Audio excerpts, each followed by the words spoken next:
Welcome to the Moxie Podcast. I'm Avo. And I'm Joe. And on this show, we dive deep into the worlds of innovation, inspiration, and ingenuity. Each episode, we sit down with industry trailblazers, movers, and shakers who aren't just following the trends. They're setting them. Hi there, my name is Christian Lugo. I'm the master distiller and co-founder of Lugos Craft Distillery in Lakeland, Florida, and I'm excited to be here. Boom. Perfect. The first question to just start this off is, can you tell us about the history and founding story of Lugos Craft Distillery?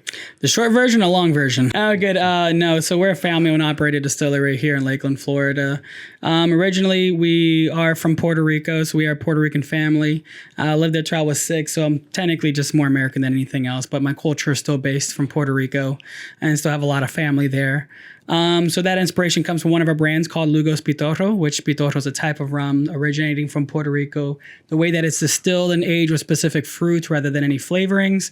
They normally take it out during Christmas time and take shots of it and be able to celebrate with each other. So it's really our native spirit. We have to know someone that knows someone that knows someone that can get it for you. Moonshine style from like West Virginia.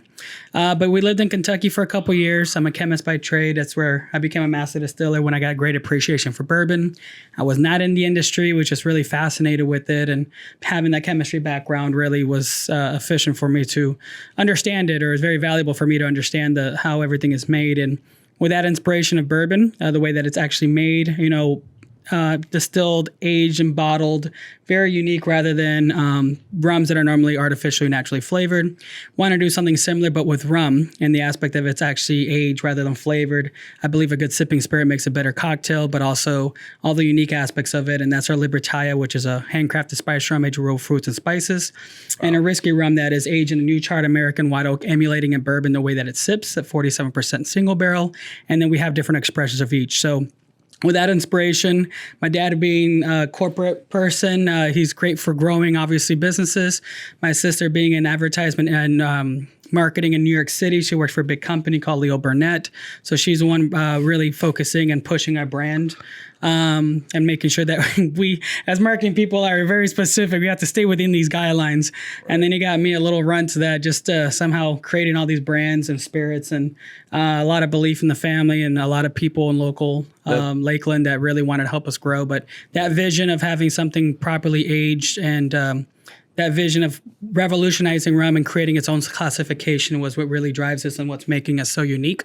So we started about 3.5 years ago, and yeah, I'm sure you have a million questions. So actually was rolling right into my next one. What inspired you to start the craft distillery, and how did you choose the name Lugos? So our last name is Lugo. So Christian Lugo. We got my dad Peter Lugo, Anna Marie Lugo is my sister, my mom Anna Lugo. So my mom's actually the one that created a recipe of Lugos coquito. Nice. We have different variations, but that inspiration honestly was the idea of bringing our spirit and our heritage over here in our Lugos Pitorro, which obviously, being Puerto Rican, we have the food here, we have the music, we have a lot of the culture, but what's missing is truly our spirit, which is our specific type of rum. Where Pitorro is a type of rum similar to bourbon's a type of whiskey, or Irish, or Scotch, or Japanese, whatever its specifications is, even tequila, mezcal. Pitorro is a type of distillation in the way that it's used too. So it's a very unique product. And we wanted to bring that culture over here. In doing so, when I was a little moonshiner in Kentucky, ended up making the Libertine, the Risky, my parents' basement, a little thing. That's awesome. So a little moonshiner at first. But with that, it was, a lot of people were like, they believed in the spirit itself and the branding. I know my dad and I've always wanted our own business, but we never thought we would ever do it together. Right. And we just saw like an opportunity to really go into this. And right from the beginning, I was pushing it like crazy. And my parents were always kind of like hesitant, my dad being an engineer by trade, my mom obviously being very prudent with money and everything. And my sister being she didn't understand the marketing piece in the sense of, she used to big brands, but never like something that I'm used to with small brands in Kentucky. And every time like they had some kind of questioning, I was like, I have a good feeling about this. I'm a very faith-based person, so I just feel like God is leading me. It's all good. It's going to work. Don't worry. Yeah. No reason to trust me whatsoever, but somehow they're crazy enough to believe in me like nobody else did. My dad had a high-paying job in Kentucky, and I've always been a jack of all trades, intelligent in many different aspects, but no one ever really gave me an opportunity. Right. I could do marketing, but without experience, they never give me the chance. I could do operations with the opportunity, they never give me a chance. Could do the scientific without the experience, it would never give me the opportunity. And I remember my dad one time just sitting me there after just being exhausted. Like I was going to start my MBA at Kentucky because I couldn't find to do anything. And he was like, no one's giving you a chance, but I'm going to give you a chance. Awesome. And that's really where it started. Right. And ever since then, I've always said, one day, I'm never going to let them down, working my ass off just to be able to, give them the opportunity where they never have to work again. But that's obviously where we're at right now. And that's somehow amazing, 3.5 years later, we're in Total Wine now. that is huge. Doesn't happen. That's a huge Appreciate deal. that. Huge deal. Where do you source your ingredients at? How do you pull all your stuff together? So starting out as a little moonshine, I was using the best ingredients because there's no really for beer, there's videos, there's recipes, or wine and things like that. Distilling technically is illegal, so federal level. So there's no really video of you doing it unless you're using some specific siphon and tank or whatever else, a bad way.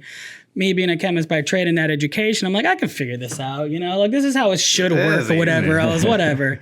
Boy, I learned the hard way there, but that first distillation. But essentially I use the best sugars possible. So they're meant to be in a bakery, they're high quality. I didn't know. I figured the better the ingredients, the better the product's going to be. Right. And then just work with the yeast and so forth like that. But obviously once I got the recipes down, make it in a bigger production. Obviously, we're using products that are meant to be in a bakery, the kosher, non-GMO. They're very specific. So we're still using the same company. So they actually get the sugar cane from Colombia, but they process it in the way that we need them to in Pennsylvania and then bring it down here. So eventually I would love to use Florida cane products as well. But that'll be in the new products because obviously it would change the whole product altogether using the different ingredients. That actually rolls right into this next one here. Craft distilleries often experiment with different flavors and ingredients. What innovative or unique creations have you developed over at Lugos? Oh, man. All kinds. Lugos Pitorro is honestly the biggest one for that because Libertad being the handcrafted spice rum, fruits and spice has its own variations with the oak variation. Risky with the Four Roses finish that we're doing the barrel pick with Spurriers to actually have the event November 16th. So get your tickets, you get to meet Coach and everything and get a bottle of a product as well that's a limited edition. Awesome. But essentially Lugos Pitorro is really taking that unique aspect of how you can use that product from Puerto Rico, but doing it in a lot classier version. So we do have a cocktail lounge at a distillery for people to enjoy Thursday through Sunday. And we're able to do a lot of unique cocktails because we do a lot of infusions. So our Pitorro de Coco is actually, or Lugos Pitorro de Coco is aged with real coconuts, and you get the oils from it, so it's still at 45%. It's not the synthetic sugary taste. Our Lugos Pitorro de Coco, or Café, it's actually aged with real coffee beans originating from Ito's Roasters Coffee in Lakeland, Florida. Our Citrus Pitorro actually is coming out right now because the labels are being printed and they're Total Wine's already buying it and everything too, but it's really aged with unique, with the lemon and orange peel, so you get the real citrus taste rather than something synthetic. Right. But even our cocktail lounge, for all the cocktails, we have everything from pineapple to thyme, basil, coconut, and cinnamon. We even messed around with the Sour Patch Kid, which is a really cool one. That's too. Awesome. Like raspberry, jalapenos, olive for a dirty martini. So anything and everything, we're always experimenting, including the Risky Maple coming out in the future as well. That's awesome. Yeah. Do you have any collaborations you're doing with any other businesses or anything? I know you mentioned the Spurriers thing. Well, we love working with local, especially with being in Lakeland and being a small community. We've had so many people that just want to help us, and the least we could do is just return the favor, like Ito's Roasters coffee beans. They're producing the coffee for us, a very specific, unique blend that allows the infusion properly with their Lugos Pitorro. So we actually gave them our Risky barrels, or a barrel once a year, and they do their oak-aged coffee that's actually just coming out this week, the Risky version. Last year with the oak-aged Libertalia version, and it was like Christmas in a coffee cup.